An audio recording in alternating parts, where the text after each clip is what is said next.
인생의 베데스다 해서라는 제목으로 여러분들과 함께 말씀을 나누도록 하겠습니다. 제가 아침이라 이제 배도 고프실 텐데 아침 다 안 드시고 오셨죠? 배도 고프실 텐데 제가 사진 몇 개를 보여드리겠습니다. 첫 번째 사진 띄워주세요. 이게 뭐죠? 붕어빵이죠, 붕어빵. 자, 다음 사진. 이건 뭘까요? 국화빵이죠, 국화빵. 미국 분들은 잘 모르실 거예요.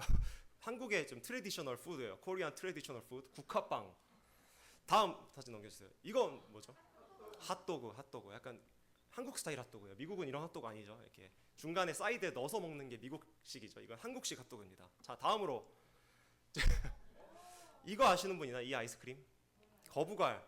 아시는 분 손 한번 들어보시겠어요? 이거 한국의 좀 유명한 코리안 트레디셔널 아이스크림. 되게 파퓰러했던 트레디셔널, 어릴 때 되게 많이 먹었었던 기억이 있습니다. 배고프신가요? 저도 먹고 싶네요. 저도 붕어빵 참 좋아합니다. 제가 보여드린 이 네 가지 사진의 공통점을 혹시 발견하셨습니까, 여러분? 누가 네라고 하셨죠? 장로님 혹시? 붕어가 없어요. 정답입니다. 장로님 상품으로 제가 이렇게 제 사랑을 드리겠습니다. 붕어 반사하셨어요.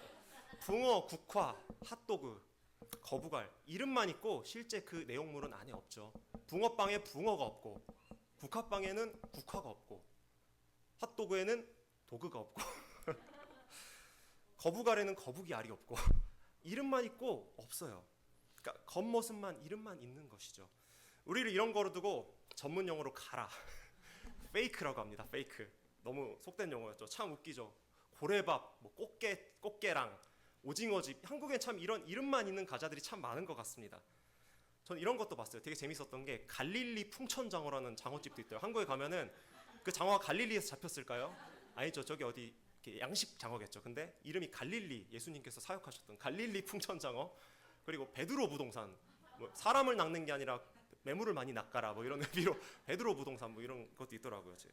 저희 아버지 옛날에 서점을 하셨었는데 가나안 서점이었습니다. 근데 당시 저희 아버지가 교회를 안 다니셨는데 내가 이 서점을 통해 가나안 땅에 들어가리라 이런 마음으로 가나안 서점으로 이름을 지으셨습니다. 참 재밌죠.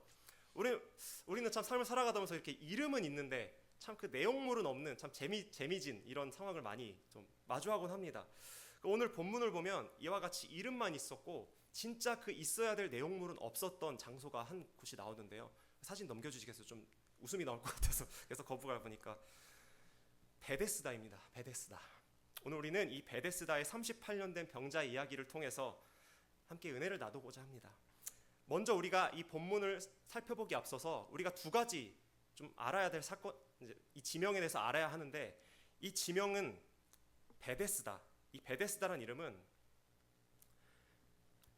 벳이라는 히브리어, 이 벳이 집이란 뜻입니다. 집, 벳. 그 다음에 헤세드, 자비와 은혜. 헤세드란 말 많이 들어보셨죠?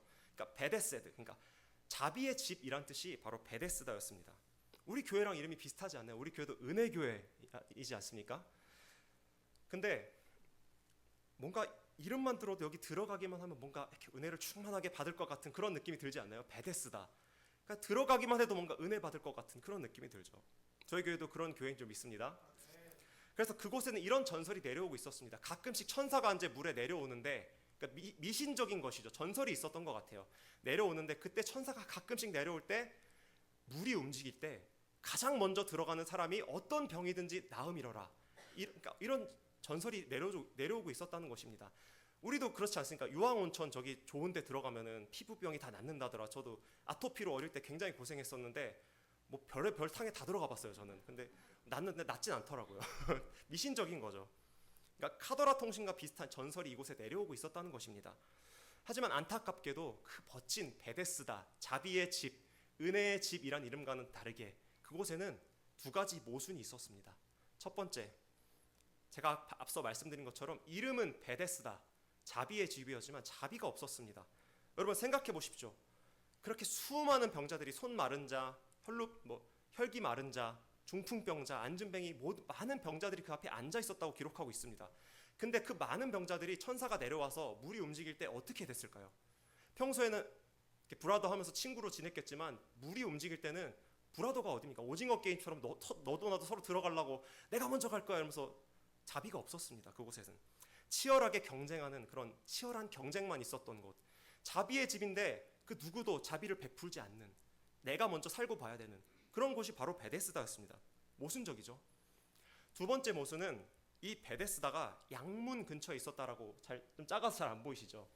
양문 근처에 있었다고 기록하고 있습니다. 이것은 사이드문, 그 양문이 아니라 쉽 게이트예요. 양의 문이란 뜻이에요. 왜 양문이냐면 당시 이 베데스다 연못이 성전 근처에 있었는데, 성전 북쪽에 성전이 있었는데 그 바로 거의 앞쪽에 위치하고 있었습니다. 바로 앞에 앞마당이 있었던 것이죠. 근데 그 제사 때 쓰여질 양들이 그 문을 통해서 이렇게 들어갔다고 합니다. 그러니까 어떻게 보면 제사와 성전과, 그러니까 오늘날로 치면 우리 교회와 굉장히 밀접한 연관이 있었던 장소가 이 베데스다였다는 것이죠. 그런데 여러분 한번 생각해 보십시오. 베데스다인데 제사장들이 이렇게 막 많이 지나가지 않았겠습니까? 당연히. 그러니까 양들을 이렇게 데리고 그 문을 지나갔으려면 당연히 그 베데스다를 지나서 그 성전으로 들어갔겠죠. 근데 이 사람들이, 그 병자들을 보고 제사장들, 종교 지도자들이 무슨 생각을 했을까요? 오늘 이 병자는 38년 동안 병을 앓았고 아마 오랜 시간 동안 그곳에 앉아서 헛된 소망을 구하고 있었을 것입니다. 근데 이 사람이 오랜 시간 동안 여기 앉아 있었다는 것은 그 누구도 이 병자를 도와주지 않았다라는 것을 의미합니다. 그러니까 종교 지도자들은 거룩한 척하고 이렇게 토라 율법을 다 외우고 거룩한 자들이었지만 정작 하나님을 사랑하고 이웃을 사랑하라는 그 계명을 지키지 않았던 것이죠. 그것이 두 번째 모순입니다. 실제로 이후의 내용을 보면 이 예수님이 이 병든 자를 고치신 사건으로 인해서 종교 지도자들과 예수님 간에 안식일 논쟁이 벌어집니다. 왜 안식일에 병을 고치십니까? 왜 안식일에 일을 합니까? 실제로 유대인들은 안식일에 39가지 일을 했으면 안 됐어요. 뭐 숟가락을 들어서도 안 되고 뭘 해서도 안 되고 가게 문 열면 안 되고 39가지를 했으면 안 됐습니다. 근데 그 중에 병든 자를 고치는 것도 들어 있었던 것 같아요. 예수님이 근데 안식일에 병자를 고치신 것입니다. 그 이후로 예수님을 죽이려는 계획을 꾸밉니다. 굉장히 모순적이죠. 이 베데스다 연못이 우리에게 말해주는, 시사하는 첫 번째 내용은 마치 붕어빵처럼, 우리가 봤던 국화빵처럼 그럴듯한 이름은 남아있었는데 정작 있어야 할 자비와 은혜가 이곳에는 없었다는 것입니다.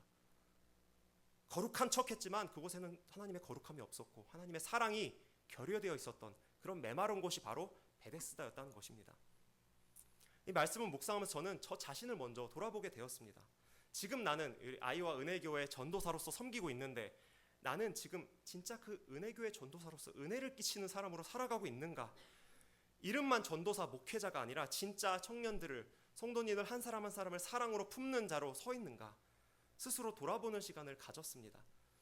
아직 너무 부족하지만 나름대로 열심히 노력하고 있는 것 같습니다. 우리 청년부 작년 6월부터 제가 부임하고 나서부터 열심히 친해졌습니다. 막 저는 은석이랑 막 헬스하러 전도하러 헬스를 갔습니다. 같이 고통받고 은석이한테 근육통 생기고 되게 힘들었습니다. 근데 지금 좀 몸이 좋아졌습니다. 은석이 트레이닝의 결과로 운동하고 찾아가서 밥 먹고, 만나기 싫다는데 막 만나자 해서 밥 먹고, 친구들이 막 저를 이렇게 좀 거부할 때가 있습니다. 저번에는 김밥을 싸주셨는데 왜 전사님이 오셨냐? 김밥을 더 기다렸다 하는 거예요. 그래서 약간 좀 마음의 상처를 좀 입은 적도 있습니다. 그런데 그렇게 친해지려고 열심히 노력했습니다. 그런데 한 해가 지나고 이제 주님 앞에, 주님, 2026년에 우리 청년부를 어떻게 제가 이끌어야겠습니까? 이렇게 기도하던 중에 주님께서 이런 감동을 주시더라고요. 이제 인간적인 교제를 넘어서 하나님 안에서, 주 안에서 하나 되는 공동체가 되었으면 좋겠다. 그래서 하나님께서 계속해서 청년부 예배를 만들라는 마음을 계속해서 부어주셨습니다. 영적으로, 이제 육적으로 함께 지어졌다면, 멤버십이 다져졌다면 이제 영적으로도 함께 지어져가는 공동체가 되라고 주님께서 저에게 말씀을 하셨습니다. 감동을 주셨습니다. 그래서 지금은 이번 학기부터는 우리가 매주 너무 감사하게 장로님 댁에서 오랫동안 모임을 했었는데 좀 양해를 구하고 교회에서 매주 금요일 날 모여서 청년부 월십을 합니다. 예배를 드립니다. 처음엔 좀 어색했습니다. 친구들도 이게 지금 뭐 하는 거지? 좀 낯선 환경에 좀 어색했지만 많은 청년들이 찬양팀에 자발적으로 지원해서 찬양을 부르고 기도하는 줄도 모르지만 눈 감고 같이 기도하고 예배 자리로 나오고 있습니다. 너무 이쁘지 않나요? 그래서 함께 예배하는 공동체로 달려가고 있습니다. 저는 청년들이 우리 교회를 통해서 단순히 인간적인 그런 따뜻함, 우리 교회 너무 따뜻하잖아요. 맛있는 밥도 있고 이렇게 좋은 성도님과 목사님들도 있고 너무 좋은 교회잖아요. 아멘. 근데 그 인간적인 사랑을 넘어서 진짜 무한한 하나님의 사랑을 이제 그 청년들이 경험했으면 좋겠다. 이런 마음을 제가 품게 되었다는 것입니다. 그래서 저의 사명은 저와 또 여러분들, 우리 목사님, 또 많은 청년들, 우리 서로가 서로의 섬김을 통해 더욱더 하나님의 은혜를 풍성하게 알아가는 공동체가 되게 하는 것, 그러기 위해 열심히 먼저 섬기는 것이 저의 사명입니다. 여러분들께도 질문 드리겠습니다. 여러분들은 지금 어떤 소망을 가지고 이 자리에 앉아 계십니까? 오늘 이 베데스다 연못 앞에는 많은 수많은 병자들이 앉아 있었다, 누워 있었다라고 기록하고 있습니다. 여러분들은 지금 인생의 이 베데스다 연못가에서 어디에 소망을 두고 계십니까? 무엇을 바라보고 계십니까? 여러분들의 파운데이션, 여러분들의 중심은 지금 어디입니까? 교회는 제가 아는 바로는 건물이 아니라 주님을 예배하고 섬기는 한 사람 한 사람들이 모여서 교회가 되는 것입니다. 건물이 교회가 아니죠. 그건 건물이죠. 예배하는 사람이 모였기 때문에 교회가 되는 것 아닙니까? 그렇게 한 사람 한 사람이 모여서 교회가 되는 것인데, 지금 우리는 그럼 하나님을 섬기는 예배자로서 이곳에 앉아 있냐는 질문입니다. 혹시 무늬만 그리스도인, 이름만 교인이고 지금 우리의 중심에는 다른 것이 자리 잡고 있지 않느냐는 도전을 하고 있는 겁니다. 제가 이렇게 설교를 준비하면서 이렇게 재밌는 연구 주제를 좀 이렇게 봤습니다. 미국의 캘리포니아에 있는 풀러 신학교, 그 캘리포니아에 있는 건지 확실하진 않은데 하여튼 미국에 있는 풀러 신학교라는 신학교가, 유명한 신학교가 있습니다. 그곳에서 미국의 청소년들을 대상으로 한 200여 명의 청소년들을 대상으로 이렇게 리서치를 했다고 합니다. 어떻게 이 청년들이 신앙을 이어가는가, 그리고 어떻게 청년들이 신앙을 또 잃어버리게 되는가, 이런 주제로 한 6년 혹은 7년 동안 이 장기적인 프로젝트를, 연구 조사를 진행했다고 합니다. 계속해서 추적 조사를 하면서요. 근데 정말 놀라운 결과가 나왔는데 200여 명의 학생들 중 절반의 학생들이 졸업 후 대학에 가서 신앙의 위기를 경험한다고 합니다. 저도 한국에서 청년 사역을 오래 했었는데 교회 학교 때 애들이 엄마 손에 끌려서 교회 잘 나옵니다. 근데 대학생이 되고 내 주관이 생기고 머리가 크고 이제 세상으로 나가면 재미가 없는 거예요. 갈 이유가 없는 거예요. 바쁘고 관심이 떨어져서.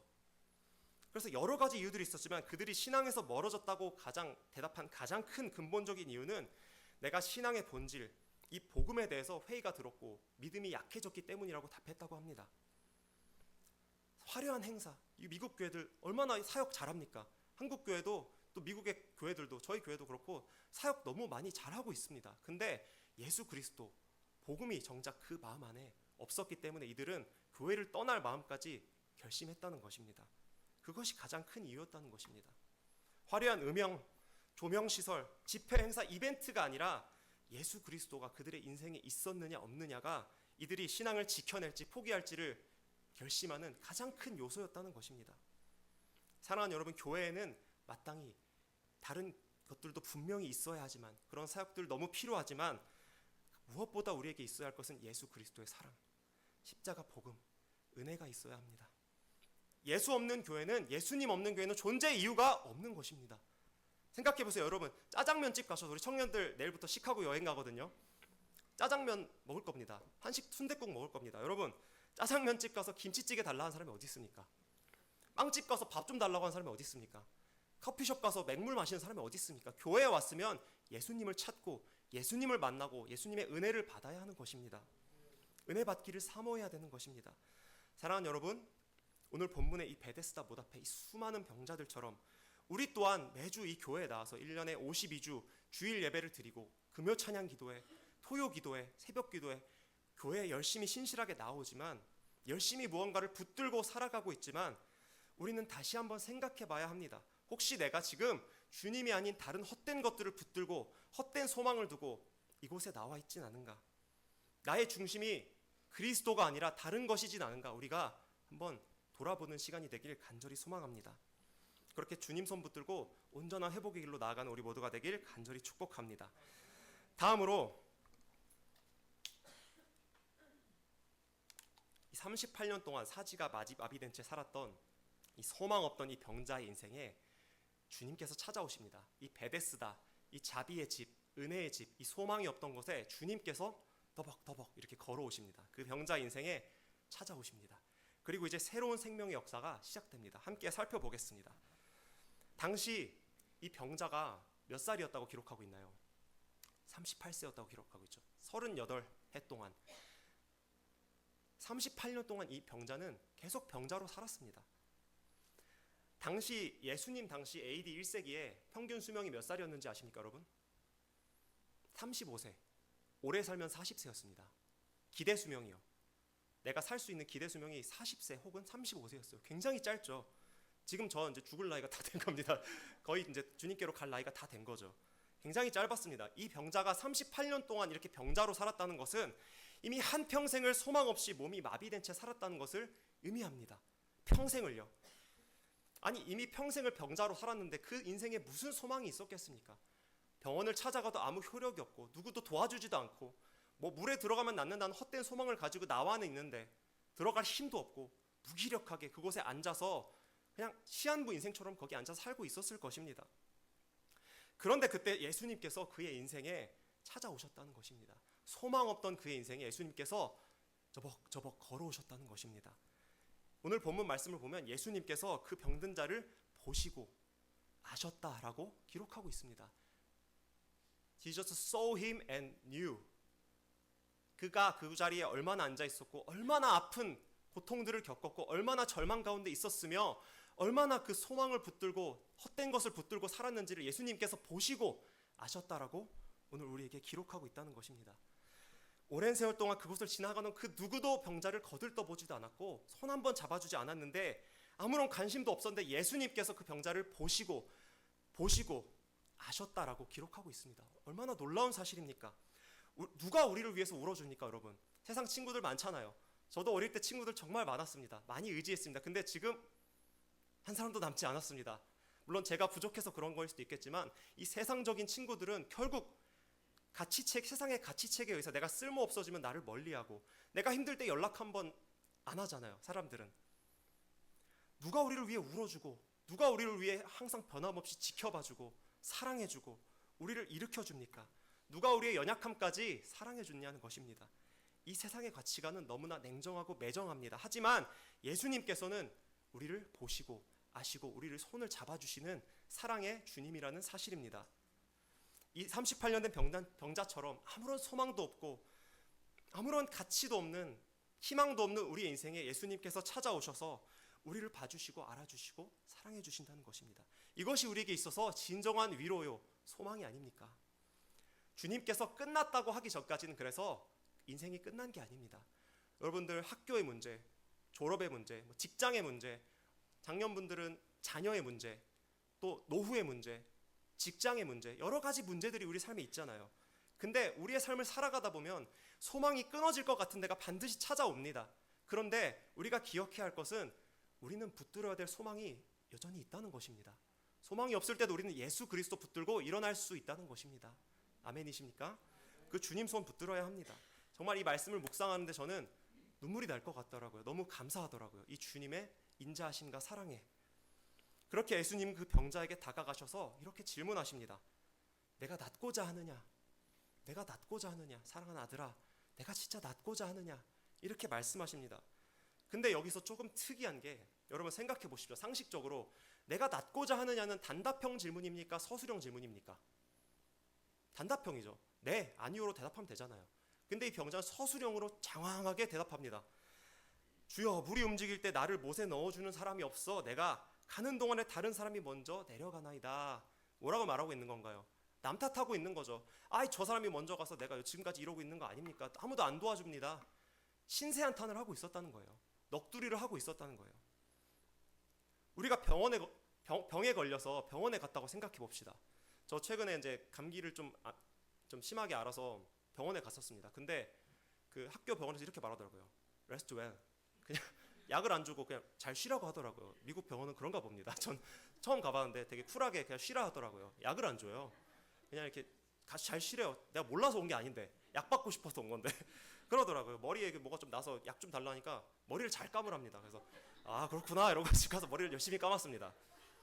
우리가 아파서 병원에 갔다고 생각해 봅시다, 여러분. 나를 치료할 수 있는 의사가 이 앞에 앉아 있는데 어디가 아프셔서 왔나요? How can I help you? 라고 물어보는데 우리 남편이 아내가 속속에서 화병 때문에 이러는 거 아닙니까? 이러면서 신세한탄을 하고 있었다 생각해.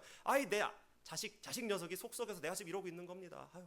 그러고 그냥 갔다고 생각해 보세요. 얼마나 웃긴 상황입니까?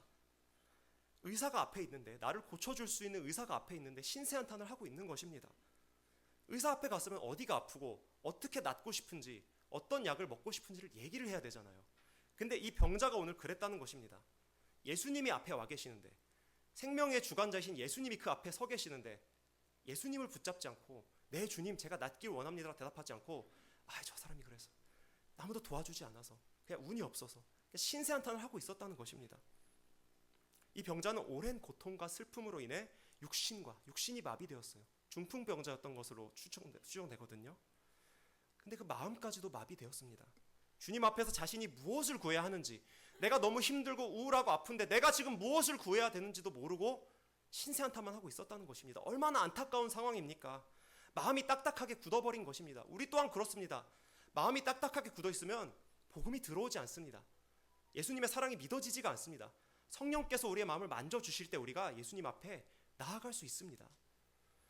여러분, 신앙은 더 이상 지나간 과거를 묵상하는 것이 아닙니다. 참된 신앙은 내 앞에 있는 새로운 생명을 바라보는 것입니다. 다음 문구 한번 띄워주시겠어요? 제가 멋진 말을 좀 퍼왔습니다. 한번 같이 읽어볼까요? 잠도 깰 겸. 묵상하는 것은 자기 연민, 열등감이다. 하지만 눈을 들어 나를 살리신 또 살리실 주님의 의뢰를 우러러보는 것은 신앙이라 부른다. 누가 쓴 말일까요? 넘겨주세요. 제가 썼습니다. 명언처럼 가져왔는데 좀 있어 보이려고 제가 이렇게 명언처럼 해봤습니다. 그냥 제가 쓴 말입니다. 어디서 퍼온 거 아니고요. 너무 멋지지 않나요? 제임스 팍이라니까 뭔가 되게 학자 같죠? 제가 부족하지만 제가 썼습니다. 민망하네요. 지나간 과거, 부족한 나 자신을 묵상하는 것은 자기 연민입니다. 내가 이래서, 내가 어릴 때 그래서, 내가 어릴 때 공부 더 못해서, 내가 이 남자, 이 여자 만나서. 물론 전 그렇지 않습니다. 오해하지 마십시오. 전 너무 감사하고 살고 있습니다. 좀 오해가 있을 것 같아요. 자기 연민입니다. 하지만 부족한 나를 보던 눈을 들어서 나를 살리신, 또 나를 능히 살리실 주님의 은혜를 우러러보는 것이 신앙이라는 것입니다. 신앙은 말 그대로 믿을 신, 우러를 앙, 어떤 존재를 우러러보다 예수 그리스도를 우러러보는 것이 신앙입니다. 우리를 새로운 길로 부르시는 예수 그리스도를 붙잡는 것이 신앙이라는 것입니다. 신세한탄하고 넋두리를 늘어놓고 지나간 일을 묵상하는 것이 아니라 이제 나를 새롭게 하신 주님의 은혜를 바라보는 것이 신앙이라는 것입니다. 그래서 여러분, impossible이라는 단어 있죠. impossible의 단어가 어떤 뜻이죠? 불가능한이란 뜻이죠. 근데 거기서 I 위에 점 하나 찍으면 I'm possible이 됩니다. 되게 재밌죠? 내가 점을 찍어서 주님을 바라보면 나는 가능한 존재가 된다는 것입니다. 나를 바라보면 불가능합니다. 나를 바라보면 여러분, 우리에게 어떤 선한 것이 있습니까? 어떤 선한 것이 있습니까? 아까 조인호 집사님 기도에 전 너무 은혜를 받았는데, 우리는 이웃을 사랑할 능력이 없습니다. 우리는 내가 좀 힘들면 우리 밑바닥이 드러납니다. 내 이기심, 내 자아 드러납니다. 근데 예수 그리스도의 사랑이 우리 안에 채워질 때 우리는 자기 연민이 아니라 주님 손 붙들고 다시 일어날 수 있다는 것입니다. 그것이 오늘 이 병자의 이야기에서 우리가 깨달을 수 있는 영적 교훈입니다. 주님은 오늘 이 병자에게 이제 실패와 자기 연민의 자리에서 일어나 참된 생명인 나에게로 나오라고 초청하고 있는 것입니다. 이처럼 참 믿음 없는 병자의 모습이었지만, 그럼에도 주님은 이 병자가 도움이 필요하다는 사실을 아셨고 보셨고 그에게 은혜를 베풀어 주십니다. 병자를 고쳐주시고 회복시켜 주십니다. 8절 말씀을 보면 이렇게 고백하고 있습니다. 같이 한번 읽어볼까요? 시작.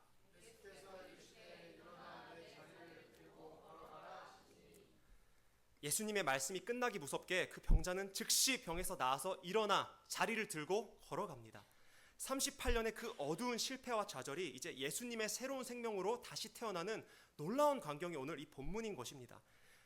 예수님께서 말씀만 하시면 우리의 인생이 완전히 새롭게 변화되어질 수 있는 줄 믿습니다. 예수님의 말씀 안에는, 예수님 안에는 그럴 권세가 있습니다. 마리아, 예수님의 품었던 성모 마리아 있잖아요. 예수님의 어머니 마리아. 마리아가 천사가 찾아와서 내가 잉태할 것이다, 성령으로 예수 그리스도 구원자를 잉태할 것이라고 말했을 때 처음에 믿지 않았습니다. 하지만 대저 하나님의 말씀에는 능하지 못하심이 없느니라는 그 말씀에 주여 말씀대로 이루어지다라고 믿음으로 나아갔을 때 인류의 구원자인 예수님을 품을 수 있는 놀라운 사람으로 쓰임 받았습니다. 예수님의 말씀에는 권세가 있습니다. 주님은 그 병자에게 그 권세로 말씀하시는 것입니다. 실패의 자리에서 일어나. 이 일어나란 단어가 부활이란 단어와 똑같은 단어입니다. 에게이로라는 헬라어인데요. 죽은 자를 살리다, 부활시키다. 그러니까 이전 것은 지나갔으니 보라 새 것이 되었도다. 아예 새 것으로 부르시는 부르심입니다. 일어나라. 그리고 자리를 들고 떠나라. 자리를 들고, 왜 자리를 들고 가라 하셨을까요? 굳이 왜 매트를 들고 가라 하셨을까요? 그 병자가 깔고 있었던 매트요. 다시 돌아가지 않을 수 있기 때문에, 새로운 소망으로 걸어갈 수 있기 때문에 필요 없었던 거예요. 그 매트가 돌아가서는 안 됩니다. 들고 떠나라 했으면 들고 가면 됩니다. 다시 그 절망의 자리로, 그 죄의 자리로 돌아가서는 안 된다는 것입니다. 결단했으면 주님의 은혜 붙들고 계속해서 걸어가야 한다는 것입니다. 그리고 주님께서는 걸어가라라고 말씀하십니다. Keep walking. 단순한 그냥 일회성이 아니라 그냥 걸어라가 아니라 계속해서, 계속적으로 keep walking, 계속해서 걸어가라고 말씀하고 계시는 것입니다. 왜 그러죠? 우리의 인생은 이제 주님의 열심으로 이루어 가실 것이기 때문에 일어나 자리를 들고 걸어가라. 다시는 그 죄의 자리로, 소망 없는 실패의 자리로 돌아가지 말아라. 너희는 승리의 자녀다, 패배의 자녀가 아니다라고 주님께서 우리에게 말씀하고 계시는 것입니다. 놀라운 주님의 권세가 담긴 말씀인 것입니다. 우리는 그 주님의 부르심 앞에 예 주님, 제가 걷기를 원합니다. 주님 손 붙들고 제가 나아가겠습니다라고 고백하고 일어나 자리를 들고 걸어가면 되는 것입니다. 주님께서 일어나 자리를 들고 가라고 말씀하시는데 어떻게 우리가 이전과 같을 수 있겠습니까? 그런데 우리는 너무나 자주 내 자기 연민, 내 실패에 주눅들어서 오버웰밍 되어서 압도되어서 주님을 바라보지 못하고 계속 나를 바라보고 난 안 돼, 난 죄인이야, 난 쓰레기야, 자기 연민을 하면서 주님을 바라보지 못하고 있을 때가 너무나 많다는 것입니다. 주님을 바라볼 때 우리가 승리하는 줄 믿습니다. 이 병자의 오랜 고통과 슬픔은 자기의 노력 때문이 아니라, 물에 들어가면 그냥 병이 낫는다는 베데스다의 전설 때문이 아니라, 가끔씩 물에 내려오는 천사 때문도 아니라 예수님이 그의 인생에 찾아왔을 때 회복되었습니다. 사랑하는 여러분, 오늘 이 38년 된 병자처럼 아무리 절망적인 인생일지라도 주님께서 찾아오시면, 주님께서 손 잡아주시면 우리의 슬픔이 변하여 기쁨이 되는 줄 믿습니다. 애통이 변하여 찬송이 되는 줄 믿습니다. 절망이 변하여 소망이 되는 줄 믿습니다. 이 병자처럼 죽음이 변하여, 사망이 변하여 생명이 되는 줄 믿습니다. 우리 모두 그 주님 붙들고 승리의 길로 나아가는 우리 모두가 되길 간절히 축복합니다. 이 말씀만 나누고 제 개인적인 얘기를 하고 좀 마무리하겠는데요. 말씀을 묵상하는데 제 지난 삶이 이렇게 좀 오버랩 되더라고요. 이 38년 된 병자랑 제 삶이 너무나 비슷하다라는 것을 좀 생각해 보게 되었습니다. 우리 청년들은 제가 수련회 때도 제 개인적인 얘기를 좀 많이 나눴습니다. 근데 또 주일 예배 때는 제가 한 번도 이렇게 나눠본 적이 없어서 오늘 좀 제 개인적인 얘기를 하고 좀 나누려고 하는데요. 이 38년 된 병자랑 저 인생이 너무나 비슷한 거예요. 저는 어린 시절에 수많은 상처와 외로움과 공허함에 이리저리 방황하면서 참 그렇게 살았습니다.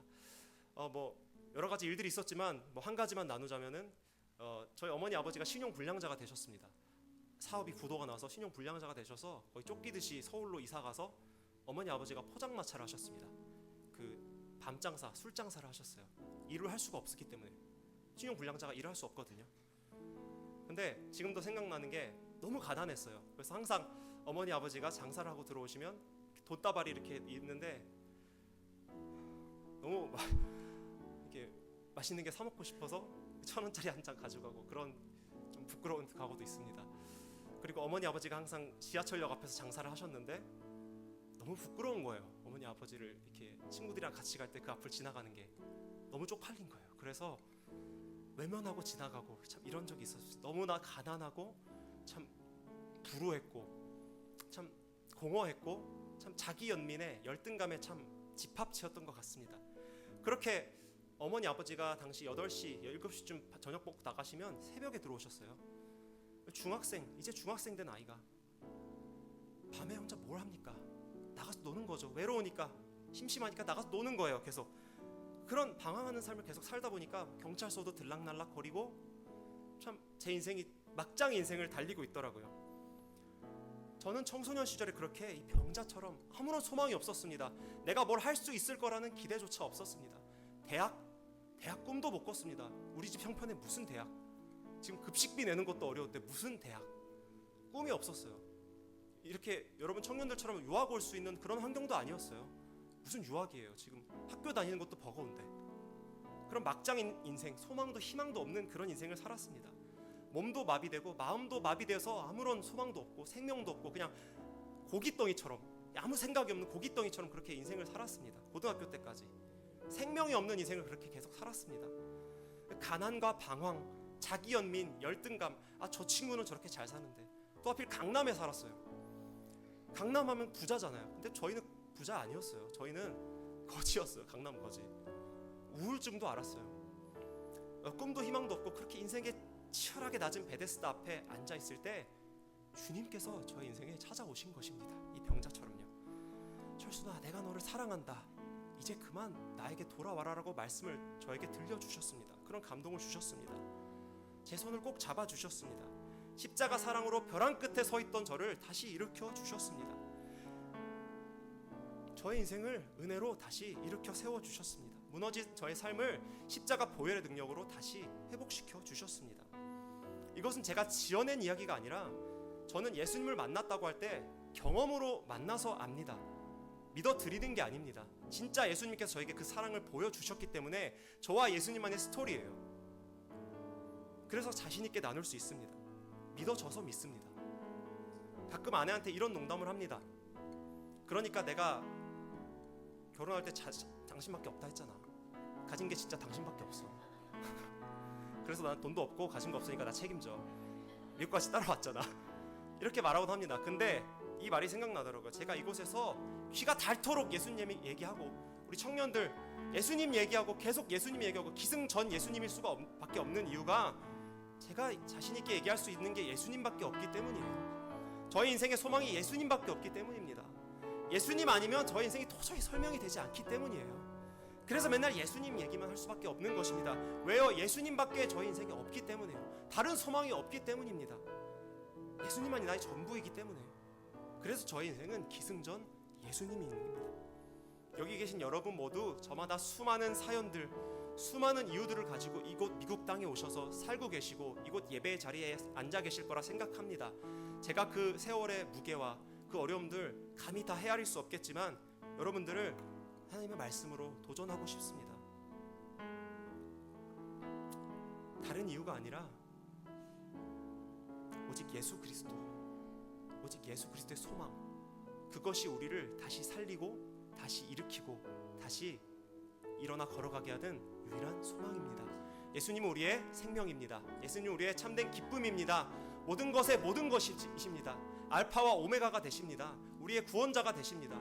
그 예수님이 저의 예수님일 뿐만이 아니라 지금 여러분들을 사랑하는 아들아, 딸아, 수고하고 무거운 짐진 자들아, 수고했다. 내 손을 잡아라. 너 바라보지 말고 너 자신 묵상하지 말고 이제 나 봐라.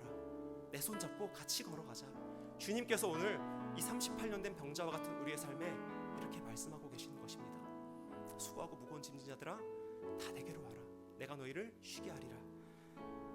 마지막으로 질문 드리겠습니다. 여러분들이 지금 소망을 두고 살아가고 있는 인생의 베데스다 무엇입니까? 무엇이 나를 만족시킬 수 있으며 무엇이 나를 온전히 충족시킬 수 있을 것이라고 기대하고 무엇을 붙들고 살아가고 계십니까? 헛된 소망을 붙들고 금방 무너질 모래성과 같은 헛된 것들을 붙들고 살아가는 인생이 아니라 우리의 유일한 생명이 되시는 예수 그리스도, 이곳 이 주님의 몸된 교회에서 그 예수 이름 부르며 예수 그리스도 옷자락 붙들고 그 주님의 이름 붙들고 다시 일어나 실패의 자리를 들고 걸어가는 모든 여러분들이 되시길 간절히 축복합니다.